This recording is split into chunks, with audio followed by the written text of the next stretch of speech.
Partaya Pradibodhita Bhagavata Narayanena Swayam Vyasena Gratita Purana Munina Madhye Mahabharatam Advaita Amrita Varshinim Bhagavatim Ashtadashadhyaginim Ambatva Manusangatami Bhagavat Namahe Bhavadbheshinim. Yeah, see, as a prelude to this topic of this 4 types of bhakta, we are now supposed to read the Jnani Bhakta, right? So, before that earlier verse and this verse, Shankara had given an introduction saying that there is one, this Namaha we know. We have got Namaha, no? The word Namaha. See, the Namaha means, there are 2 things.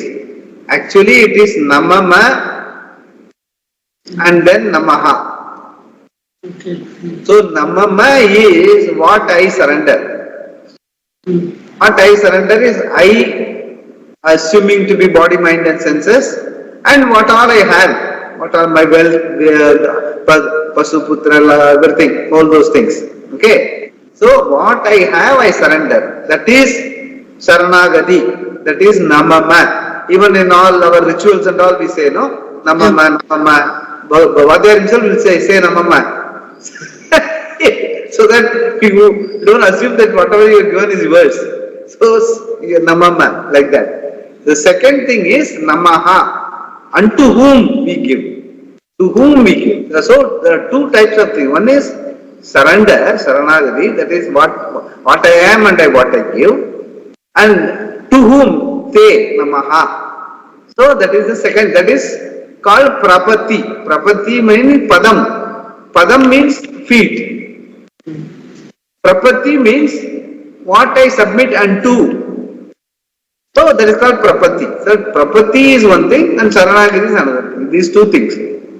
So when Arjuna says it's very difficult, he says these 2 things you must have. Sense of Saranagati and Prapati. That is what he has told. Prapadyante he has told in the last verse. Okay.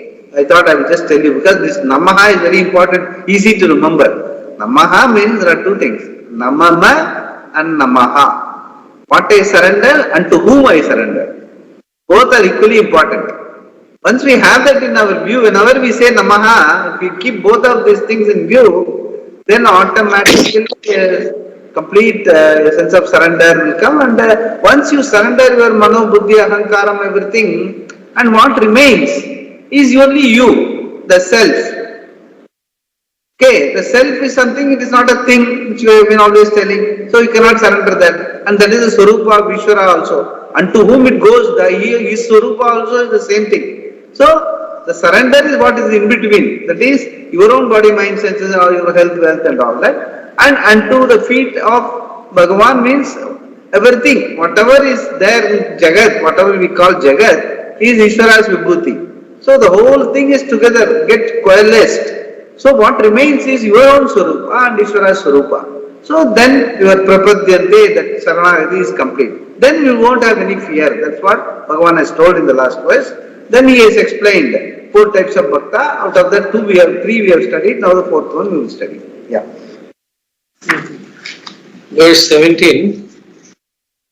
The Jnani is Eka Bhakta, always united to Ishvara.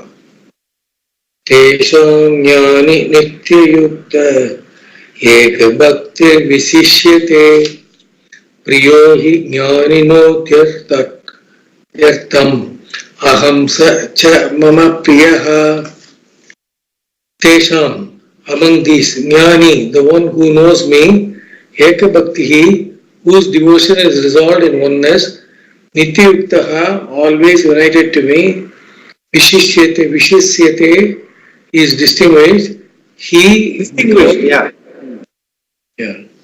Because Aham, I am Jnaninaha to the Jnani, Atyartam, very much, Priyaha, dear, Sa cha, and he, Mama Priyaha, is dear to me. Among these, the Jnani, always united to me, his devotion resolved in oneness, is distinguished because I am very much dear to him and he is also dear to me.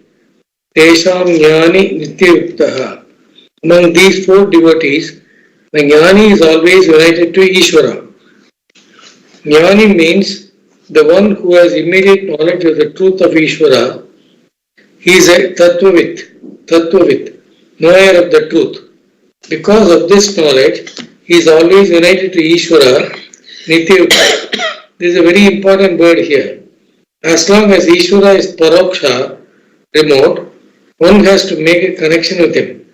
If one has certain recognition of Ishvara, one connects oneself by some prayer, thought, a mantra, meditation, or some act like a ritual. If the connection is for redemption from some distress, it is a connection of an Artha Bhakta. Artha Bhakta.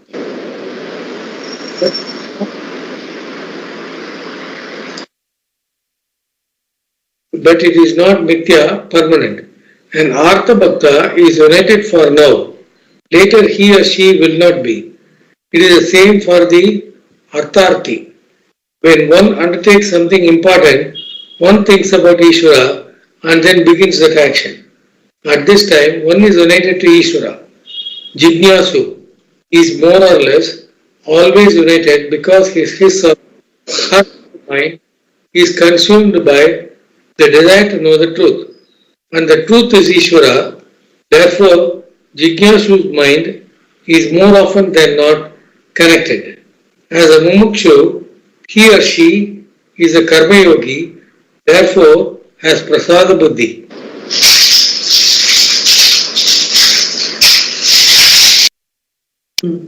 Yat yat karma karomi tat tat tava aradhanam.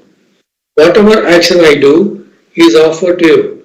A jignasu conforms to dharma because there is Ishvara for him or her. Therefore, the jignasu is more or less nityayukta. More or less because he or she does not yet know the tattva, Ishvara's truth. So too, a sannyasi renunciate seeking moksha is more or less a nityayukta. The jnani, however, is nityayukta. There is identity between Ishvara and Jiva, and he recognizes that. This fact is revealed by the Shastra, which he exposed himself to as Jignasu. Because of his desire to know, he inquired into the meaning of the Mahavakyas like Tattvamasi, and in these the identity is revealed. The one who understands that revelation is a Tattvavit, the knower of the truth, and he is always Nityayukta, united to Ishvara. Further, he is Ekabhakti. For him there is only Atma. Previously he was also a devotee, but now his very devotion resolves into one Atma. The difference between Jiva and Ishvara is resolved, and in his understanding of the identity between Jiva and Ishvara, there is a resolution of his devotion. His devotion to inquiry and so on resolves into that. Therefore, he is called Ekabhakti, and he is Vishishyate, distinguished as the most exalted among the four. The Jnani is distinguished. All of them are devotees, but the Jnani has a special feature that makes him stand out. This is told here not to set the Jnani apart as someone extraordinary. What is pointed out is the extent to which one's devotion has to mature. It has to mature in knowledge, by which one becomes Nityayukta, always united to Ishvara. The devotion should resolve in that knowledge. Therefore, the one who knows is Jnani Visishyate, distinguished. Bhagavan started off this chapter saying, Jnanam Sarva Vijnanam Pakshami. Savijnanam Vakshyami. I will tell you knowledge along with Vijnana. Here he says that the one who has that knowledge is a Jnani, the most exalted among the four types of devotees. So the thing is, what he says is, that Vijnana, that Visishyate, na? That is the Vijnana. The oneness of Jnani is no more a devotion. He understands the identity with Ishvara. So that is the Visheshanam or the distinguishing factor. That is why it is called Vijnana. Jnanam sa Vijnanam Vakshyami. The Vijnanam is the identifying the Jnani as totally in the sense one with Bhagavan. So there is no question of any devotion keeping him away from Ishvara. That is what he says, Vijnana. Yeah. Krishna says, when someone is in distress, he calls upon me, and for the time being he is one with me. At that time he considers me to be his only refuge, but it is only when he is in distress. So what is he really interested in? Is he interested in me, or is he interested in getting relief from his distress? He is not interested in me really. He wants to make use of me like any other commodity. Because there is no other commodity that will release him, he resorts to me. For him, I am another source of help that he makes use of only for release from his plight. Being a samsari, he is subject to getting into one difficulty after another, and then he has to make use of the help available, local as well as non-local. The non-local help is me, Ishvara. Bhagavan continues, it is not exactly that I am a value for him. The value is to get out of trouble. My value is that I am useful for that. I am a common tender like money. For the devotees for whom I am Paraksha, I am not only beloved, Priya. I am not truly beloved. I am not truly beloved, Priya. Even a Jignasu has not understood me. So I am not totally Priya for him either. For him, what is Priya is moksha. He wants release from bondage, and therefore he invokes me. Because why he says, see, when he is interested in freedom, that is moksha. Moktum, I don't want to be bound by anything in what is happening in life. So when he is wanting moksha, what he is told is that unless you have self-knowledge, unless you understand self, you will not be free forever. So then he takes to the study. So at the time of study, jnanam, acquiring jnanam, his objective is to be free from bondage.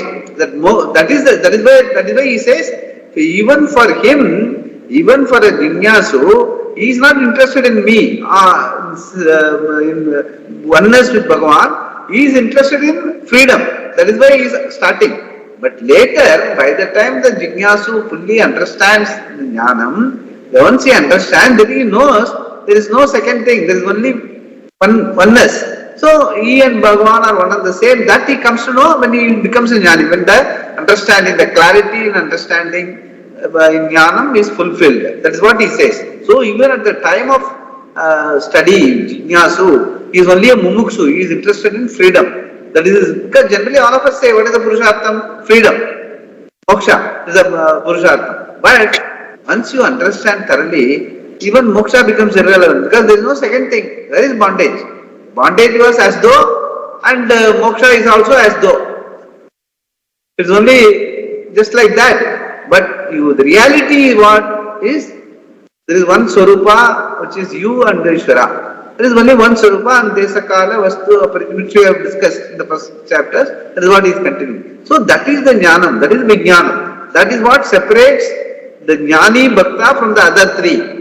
The other three are still seeking, whereas Jnani is not seeking. He is already one with him. So, in some other place he says, Jnani tu Atmaima me matam. In another Gita itself he says, Jnani tu Atmaiva me matam.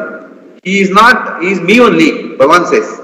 Jnani is me. So, where is the question of is praying for me or Bhakta? He is one with me, that's all. Everyone else prays to the Jnani because he is Ishvara Swarupa. That is how finally he concludes. That is why that is a Visesha, that is a Jnani. Yeah. Only for the Jnani I am the most beloved.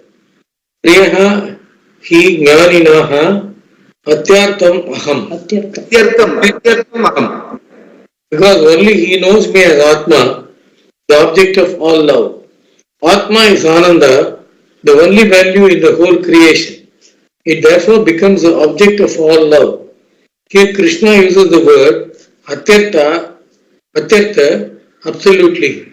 So for the jnani, I am totally beloved. Atma is known to him as Sat Chit Ananda Atma. Love resolves into that Atma. Ananda, fullness, which is the nature of Atma, becomes love whenever there is a relationship. If the object to which he is related happens to seek redress, then the love becomes service or compassion. The same love keeps on changing into various forms. Emotionally, Atma being Ananda, and I being known to him as Atma, I am the most beloved for the Jnani. The Jnani is the most beloved to me. Atyartham sacha, Atyartham sacha mama priyaha. Yeah. atyartham sacha mama priyaha. Atyartha is used for both Ishvara and Jnani, and the Jnani. Therefore, the Lord says that he, the Jnani, is the most beloved for me because he is me. In the next verse, he says, Jnani tu atmaiva me. Just now I was telling. The next verse it is coming. Yeah. He is my most beloved because he is me. Satchit Ananda Atma.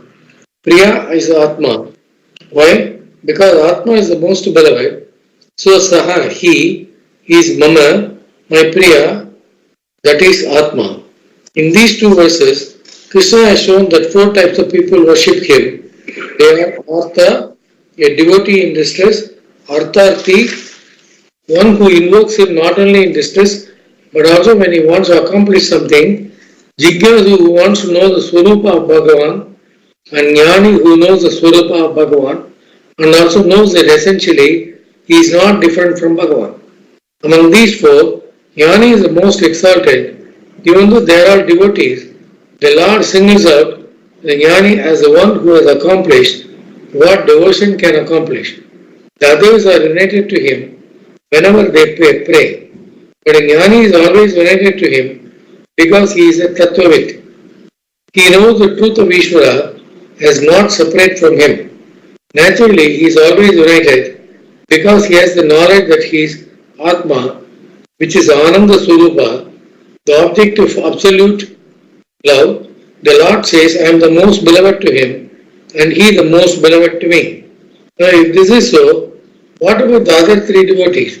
Are they not beloved to Bhagavan? Verse 18, all devotees are exalted, but the wise person is myself alone. Udara sarvaye vaite, jnani tvatmaiva me matam, astitas sahi yuktatma, mamevanuttamam gatim. Sarva eva ete, all these indeed, udaraha, are exalted, jnani too, but the wise person, Atma eva, myself alone, iti me matam, this is my vision. He, because saha, he, yukta Atma, the one whose mind is absorbed in me, mam eva, me indeed, anuttamam gatim, the end beyond which there is no other end, astitaha, has reached. All these are indeed exalted, but the jnani, the wise person, is myself alone. This is my vision. Because he, the one whose mind is absorbed in me, has indeed reached me, the end beyond which there is no other end. Sarve ete udaraha. All of these devotees are exalted. All of them recognize me. So, from the standpoint of those who do not recognize me at all, they are exalted. They are mature people because they recognize me. This is what Krishna says. But Shankara takes it a little differently. He takes the word ete, these, to mean the other three devotees because Bhagavan has already singled out the Jnani as the most beloved. The Lord said, I consider the Jnani as me, Jnani tu Atmaiva iti me matam. If they are exalted, why is the Jnani distinguished as the most beloved? Shankara says that there is no devotee of Ishvara who is not beloved to him. Each one becomes the recipient of his grace. But the Jnani is the most beloved because the Lord says, he is myself alone. He is not separate from me. Therefore, he is definitely different. The others are also not different from me, but they have not recognized the fact. I have no partiality because I am already everyone. It is not that only the Jnani's Atma is my Atma. The fact remains the same for all. But because of the Jnani's recognition that Atma is Parameshwara, he becomes me and I become him. Me matam means that is my vision. The word mata is used in the sense of an opinion. It is very clear vision it's a very clear vision for Krishna. What he means by this is that the Jnani's Atma is not different from that of Krishna, the Lord. Therefore, the Jnani is the most beloved for the Lord. Why is this so? The Jnani is not different from Bhagavan. In answering this, he defines the Jnani, Sahi Yuktatma Mam Eva Anuttamam Gatim Astitaha. He is the one whose mind is absorbed in me, Sahi Yukta Atma. For that Jnani, the most exalted end is me. Anuttama Gati means an end beyond which there is nothing greater. In other words, there is no other end. Uttama means absolute. Anuttama means nothing beyond that, nothing more absolute than that. That's what he said. Yeah. In other words, there is no other end. And the Jnani who accomplishes that end, who reaches me, is indeed the most exalted because he is myself. We can also take Anuttamam Gatim Astitaha as the one who remains in this end of all ends, the one who is established in this knowledge, who has Jnana Nishta. That Jnani is indeed the most exalted because he is not other than Ishvara. The praise of a Jnani here is to point out that devotion is meant only for this knowledge. There is a claim that Jnana is for devotion. The thinking is that you must know Ishvara so that you can have devotion for him.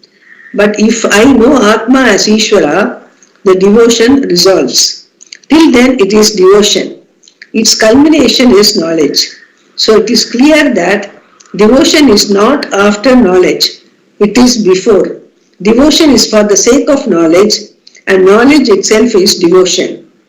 The definition of bhakti is Parama Prema Swarupa. Prema means love.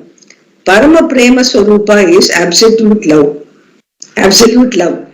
Between the object of love and the one who loves, there is no difference whatsoever. When there is love, then there is no other Ananya.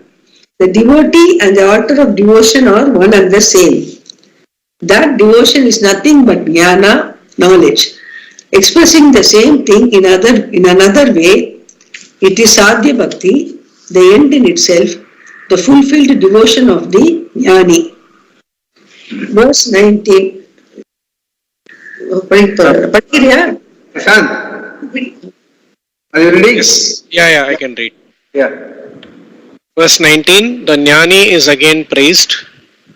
Bahunam janmana mante jnanavan mam prapadyate vasudeva sarvamiti samahatma sudurlabha. Bahunam janmanam of many births, ante at the end, jnanavan the one who has knowledge, Vasudeva Sarvam Iti. Vasudeva is everything.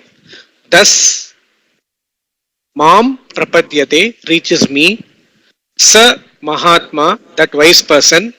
Su Durlabha is very rare. At the end of many births, the one who has gained the knowledge. Vasudeva is everything. Reaches me. Vasudeva is everything. Reaches me. That wise person is very rare. Bahunam janmanam ante, at the end of many births, jnanavan, the wise man, mam prapadyate, seeks me. Does it mean that if one begins in this life, no one will become a jnani? One will become a jnani. Does it mean that if one begins in this life, one will become a jnani only after a number of births? Yeah. Does it mean that if one begins in this life, one will become a jnani only after a number of births? No. Shankara says that the word Bahunam indicates a number of births wherein one had gathered enough punya conducive to knowledge. One has any number of births before one begins to recognize the fundamental problem and seek a solution. The word Jnanavan can be taken in two ways.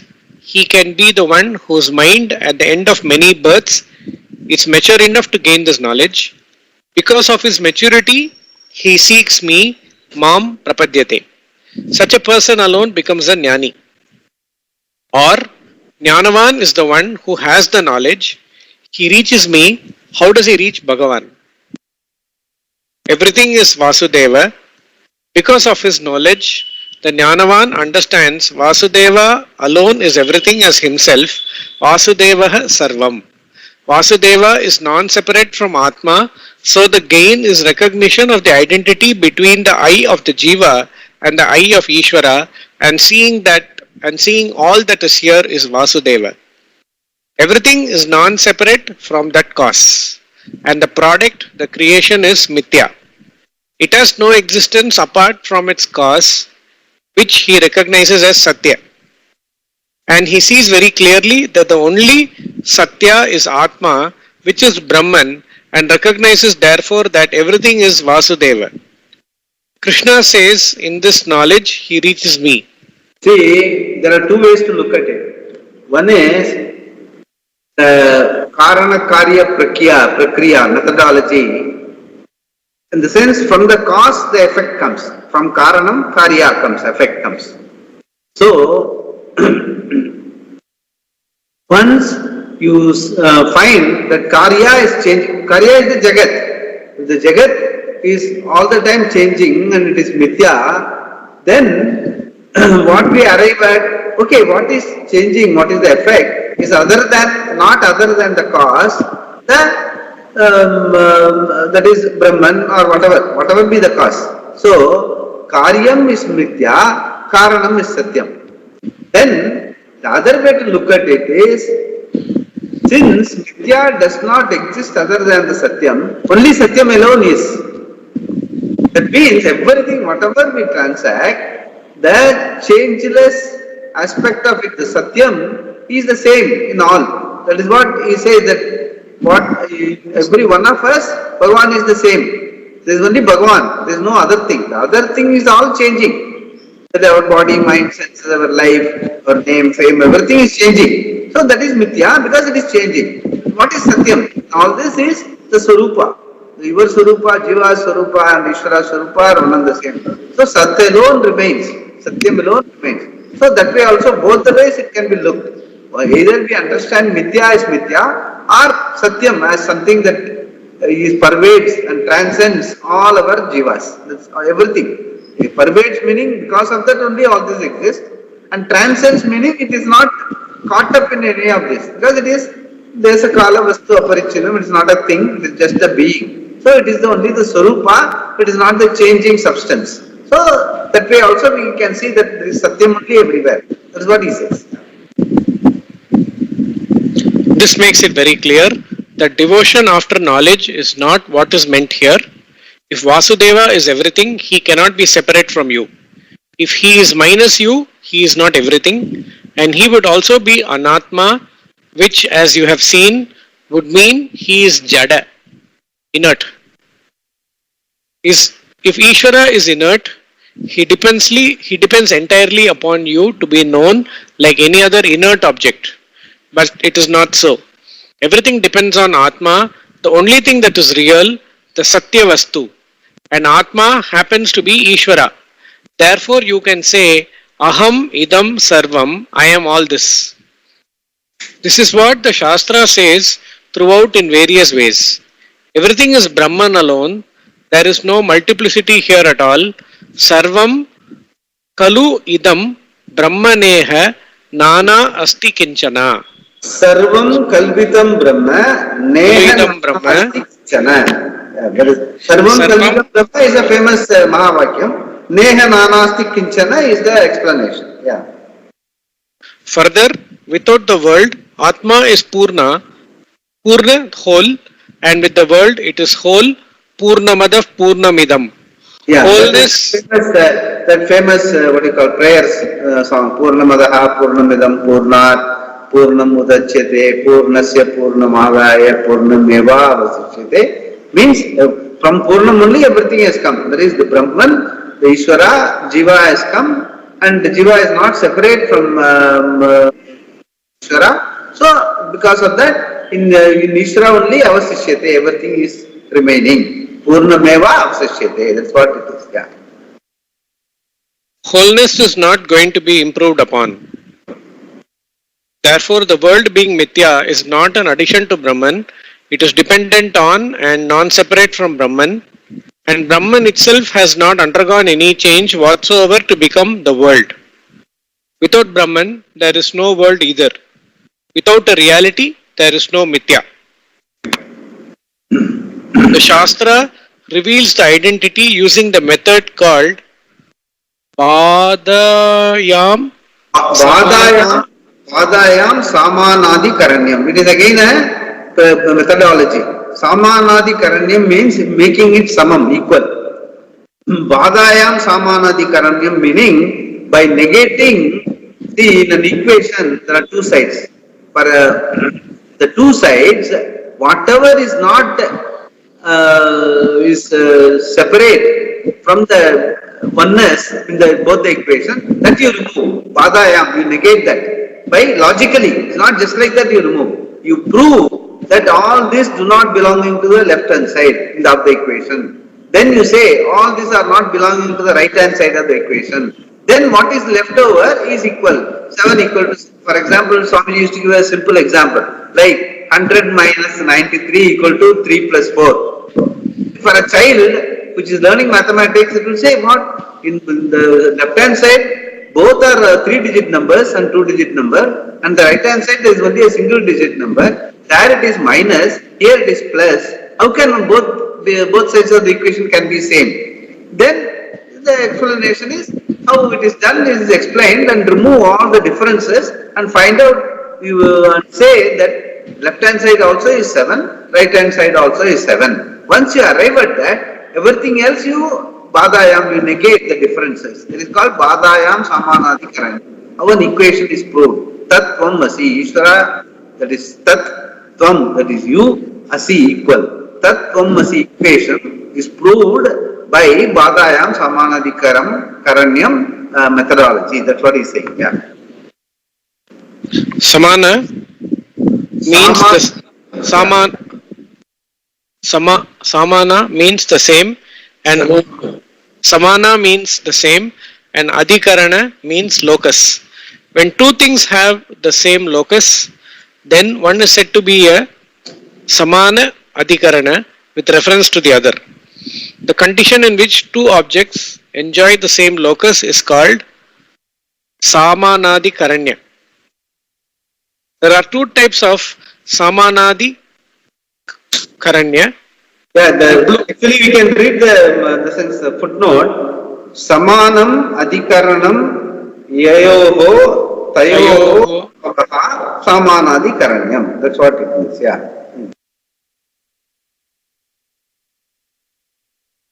There are two types of Samanadi Karanya. In a blue pot, both the blue color and the pot are in the same locus. They have the same Adhikarana.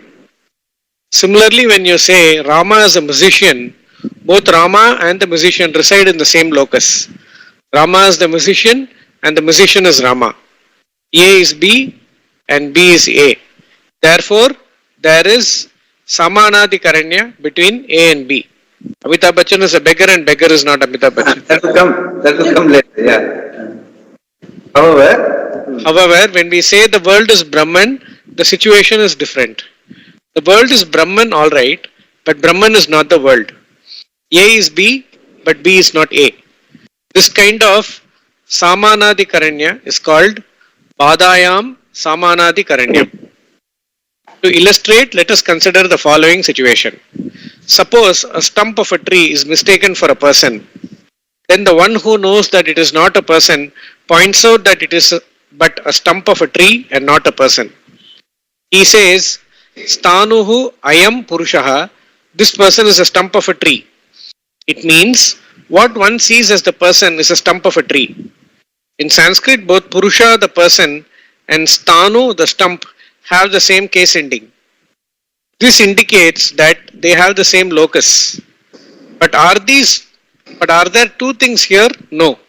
What is referred to as Purusha, a person, is Sthanu, the stump of a tree. First one sees it as a person, and then the person revolves into a stump. Resolves into the stump. Yeah. And the person resolves into the stump. The person does not qualify the stump like blue qualifies the pot. The person resolves into the stump. This kind of samanadikaranya, in which one is negated, that is, one resolves into the other, is called badayam samanadikaranyam. The Shastra uses this technique of badayam samanadikaranyam to explain the fact what we perceive as the pluralistic world is in fact one non-dual Brahman. This is what is... Here he has explained this way, like Badayam Samanadikaranyam. Basically what he says, the differences on both sides he has negated by giving this sort of an example. Like when you see a stump of a tree, it looks like a Purusha in the forest kind of situation. There, you by your understanding, you understand that even though it looks like a stump, it is not a stump, it is a Purusha, or vice versa, either way. So the Bada is the lack of adequate understanding is Bada, is negated by clear understanding. That is called Badayam Samanadikarana. What I was telling is the equation part of it is also called Bhagatyaga Lakshanam. That will also come later. Bhagatyaga Lakshanam is the differences on both sides you remove by understanding. Here the differences are removed by understanding again, saying that the same, what you see is a stump of a tree, but you take it as a Purusha. By clear light you understand that what is standing is only a stump of a tree, not a Purusha. So both are Bada only. Both you have to do Bhagatyaga Lakshanam or Bada. Where for understanding the equation between Jiva and Ishvara, you have to remove what is your understanding, your reality. That has to be negated by understanding, by logical understanding, by the Guru's pramana, and then you find that your Swarupa and Ishvara Swarupa are one and the same. So that is the two techniques. One is Badayam Samanadikaranyam, another is Bhagatyaga Lakshanam. Both will come later. Yeah. This is what is said here by the statement Vasudevaha Sarvam. The word Vasudeva we have seen is the one in whom everything has its being, and who is in the form of consciousness, Chaitanya. Vasu is the one. Vasu means, you know, no, Vasu means Vasikiradu. Vasikiradu means when it exists. Yeah. Vasu is the one in whom everything exists, by whom everything is sustained. It causes everything to exist in itself and is the basis of every existence. And Vasu is Deva. Its own nature is pure consciousness, Deva. Deva means effulgent. Deva means Div. Div Dhatu is effulgent, shining all the time. Yeah. From the standpoint of the world, it is Vasu, the cause of everything, and from its own standpoint, it is consciousness Deva. This Vasudeva is called Vasudeva, which is why it is oneself the conscious being, Pratyagatma. Therefore, his knowledge is Aham Idam Sarvam, I am everything, or Vasudevaha Sarvam, Vasudeva is everything. In this way, he reaches me. It is difficult to find a Mahatma who has this knowledge. Krishna says, Sa Mahatma Sudurlabha. Such a Jnani is Sudurlabha, very hard to come by. He recognizes me as Atma of all beings, so his Atma is Mahan, great, limitless. One who has this knowledge is a Mahatma. Generally, the word Mahatma is used for any sadhu, saint. In that case, the word Atma refers to the Antakarana, and the word Mahatma indicates a person whose mind or heart is very big. But here, because of the context, Mahatma is the one whose Atma is Brahman. There is no one equal to a Mahatma because one cannot improve upon limitlessness. Such a Mahatma is very difficult to find, which is why, even though all are beloved to the Lord, the Jnani is distinguished. In this verse, Krishna says that it is very difficult to find a Mahatma who knows everything is Vasudeva. Even though only devotees are being discussed here, all of them are not able to recognize Vasudeva as Atma. Why is it so difficult to recognize that the Lord is everything? This is the reason. Uncle, you want to read?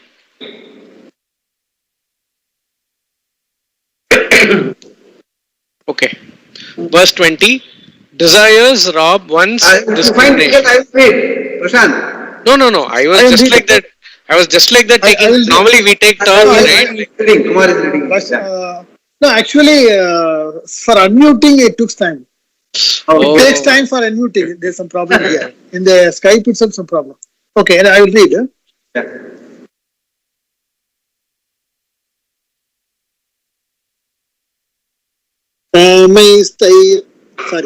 Kamaistairhat.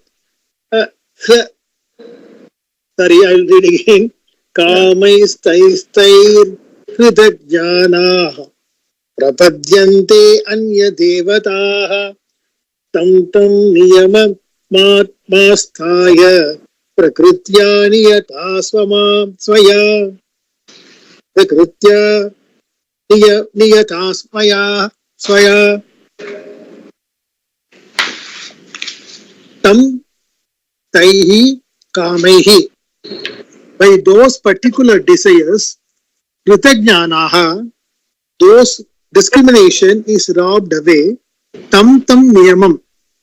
Whatever are the stipulations for that, asthaya, following, prakritya swaya, by their own disposition, niyamaha, driven, niyataha, driven, anya devataha, other lesser gods, prapadyante, they worship. Those who discrimination is robbed away by their own particular desires, driven by their own dispositions, worship other gods, following what is stipulated. Desires rob one of discrimination.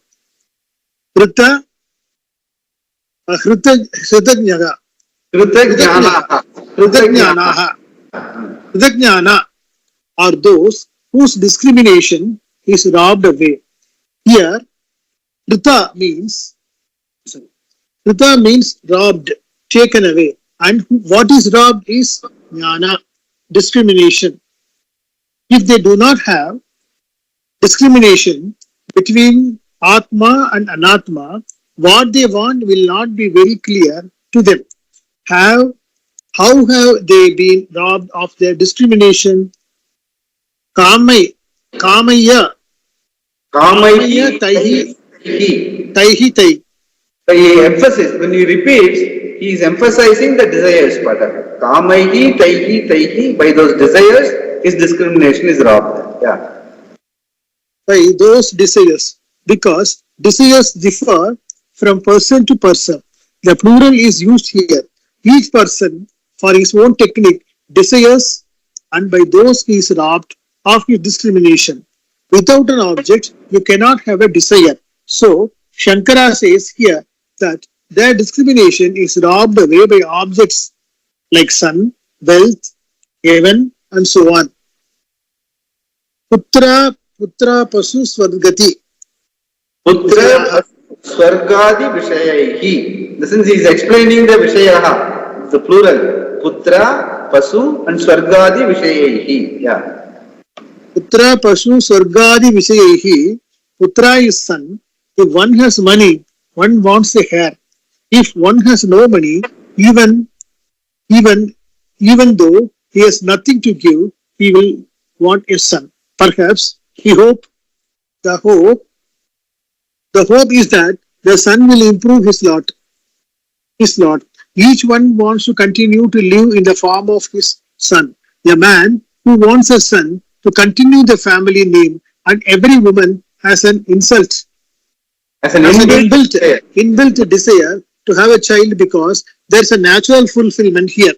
Natural fulfillment there. If she chooses Not true. It is because of other problems. In Indian society, there is always religious reason to have a son. Only a son can perform the funeral rites of a parent. Putra also stands for kama. All forms of pleasure. This desire for progeny is one of the most powerful desires and is therefore mentioned separately. Yeah, there is one more meaning. There is one more meaning for putra. Putra meaning put is one type of hell. Put is the name of hell. Okay. Tra means the son helps the ancestor to not to go to hell because of his all karmas and all that. He takes care that he doesn't go to put the hell. So putra, put, one who removes. Trayate meaning one who helps the ancestors not to go to hell. That is why it's called putra. Even the name itself is purely with an agenda that he has to do karma for me. That is the idea. Yeah. Pashu, cattle, is the symbol of all forms of wealth. In an agricultural society, the number of cattle a person had indicated the amount of land he owned. Swarga is heaven. The word Adi, meaning etc., indicates power, fame, and so on. By these various objects of desire, people are Hritanyas, those who are robbed of their discrimination. Because of the predominance of the desires of various things, discrimination between Atma and Anatma or between Nitya and Anitya does not arise in such people. They are too busy fulfilling their desires. They implore other gods, Anya Devatas, impelled by their own disposition. So because for all this wealth and all that, there is different deities prescribed in the religion. So people are busy imploring those devatas for their own various ends.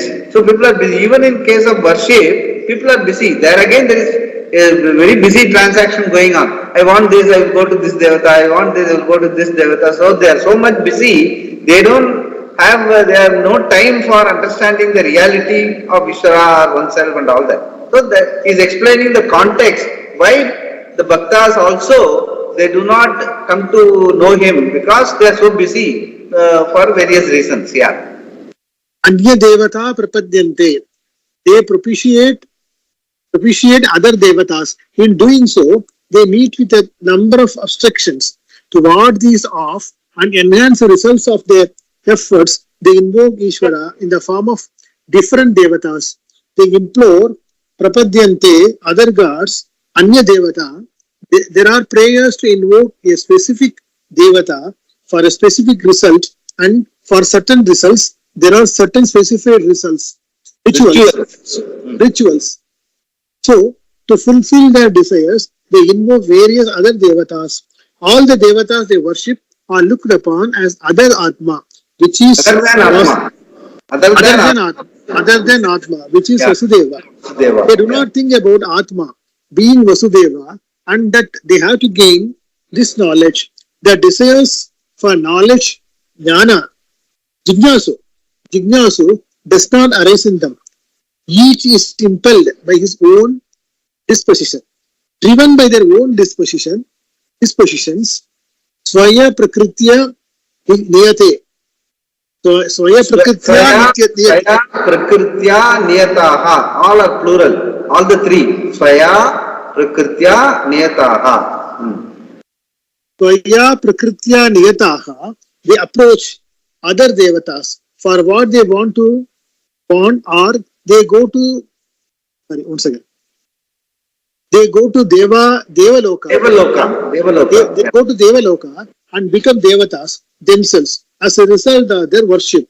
When the same result can be achieved by worshipping any deity, why should one choose a given deity if it all depends upon his own samskara, tendency?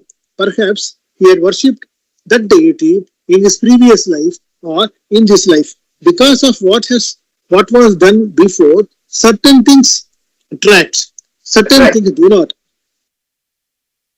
Yeah, certain things attract, certain things do not. even though they may not have prejudices against other deities, still one attracts. So they follow other particular form of worship, all for the fulfillment of their own unique set of desires. Worship is according to stipulations. How do they worship? Following a particular stipulation, tam niyamam as Tam niyamam astaya. They invoke a given devata. Astaya means what you call devotion or what you call very craving, very intense devotion. Asta. We know now Asta means great devotion. Tam niyamam astaya. Depending on our tam. For each one, they have their own asta. Accordingly, they have the niyama rituals. Accordingly, they worship. Yeah. They invoke a given devata. The repetition tam indicates that according to each desire, there is a particular type of worship available. If one wants a son, he cannot perform a ritual which is meant to bring rain. He will perform putra kameshti, a particular ritual meant for the birth of a son. There are rules about how to perform this ritual. Who are the devatas involved? What are the oblations? What are the mantras? And what are the gifts to be given? All these are called niyamas, rules. Astaya means following these rules or stipulations. So, here, one minute, Kumar. See, the beauty is, we are generally talking about, we say desire means worldly desires. We may be interested in buying a house, we are interested in buying a car, or going abroad, or for getting more money. So, these may be the reasons for which we worship. And because of that, we get distracted by our desires. So, we do not inquire into the devotion or what is the reality of Ishvara and all that. Here, whatever they are discussing here is only, even in worship, you have got your priority. I want to go here, I want to get this, I want to go to Swarga, I have got different deity, my Ishta Devata is this. So, you are even among rituals, even among astikas, there is so busy in worship of various devotees for various ends. Even though you are worshipping, you are not, you are only doing vyapara with Bhagavan. You are not really interested in knowing either Bhagavan or about yourself, what life is all about. That devotion, the bhakta, the four types of bhakta which Krishna has explained, artha bhakta, artharthi bhakta, jignasu bhakta, even that is not even in the horizon. Basically because they are interested in only busy propitiating God for various ends, for even Vaidika ends. That is what he is trying to say. Here, whatever they have quoted is only Vaidika ends. Even in Vaidika ends, there are distractions. There is no real devotion as such. Yeah. Swamiji, shall we stop at this? 21. At 21 we will stop. We have got just one more para, no? Yeah. Okay. Yeah. Driven by their own dispositions, knowing a particular set of rules, they worship devatas other than Atma. Vasudeva. There is nothing wrong in this. The only problem is that they are only interested in dharma or artha or kama. So it becomes very difficult. It becomes very difficult to see that Vasudeva is all this. To gain that vision, they have to see the limitations of these desires and pursue the understanding of Atma. And for that, we must have Nitya Vastu Viveka, which we have talked about. Nitya Viveka. The desire for moksha must be there. If it is not, the desire for dharma, the desire for one second, something is here. Dharma Artha Kama Loom large in their minds.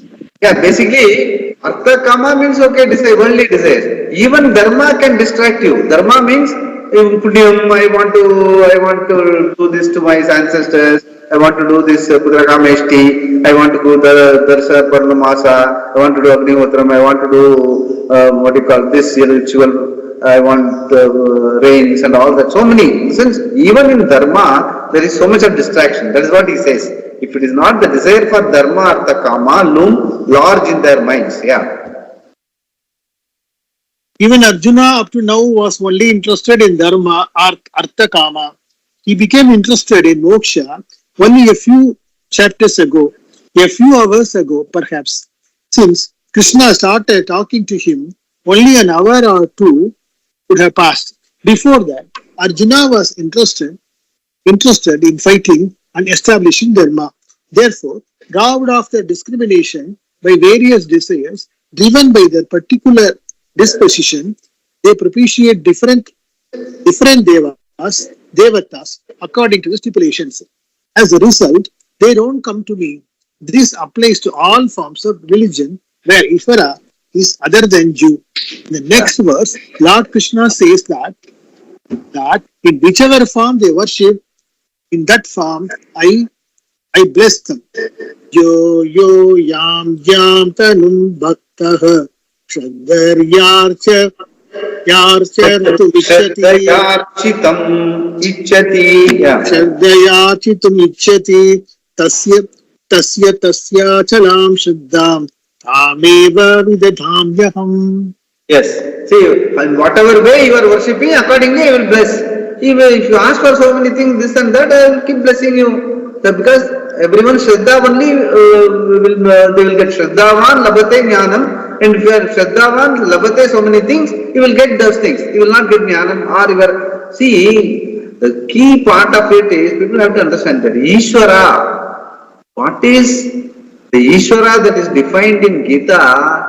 It is not ritual based or religion based, Ishta Devata, I want this, I want that, typical puja, worship. Generally, the whole set of religion all stipulate, that is not the Ishvara that is being talked about here. The Ishvara that is being talked about here is the reality of the whole Jagat. And when you understand that Ishvara, you will find that the Ishvara is not separate from you. That understanding, for that purpose only Ishvara Aradhana, Bhakti and devotion, Bhakti Yoga is being talked about in Bhagavad Gita and all Upanishads and all that. But the Bhakti which we are talking about generally, Laukika, Vaidika Bhakti in the society and religion and all that, is purely an extension of your Dharma, Artha, Kama. Artha Kama, whatever I cannot achieve, I will try to achieve through Dharma by doing rituals and going to worship, going to various devatas and all that. That is again part of the Vyavahara which I have been always telling.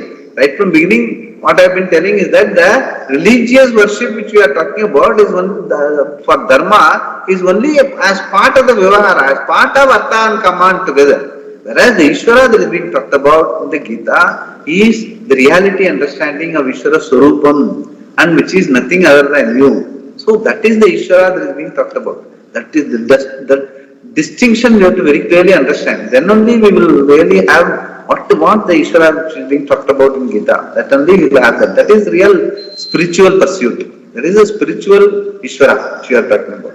You will see that. Yeah. Purnamadah Purnamidam Purnat Purnamudachyate Purnasya Purnamad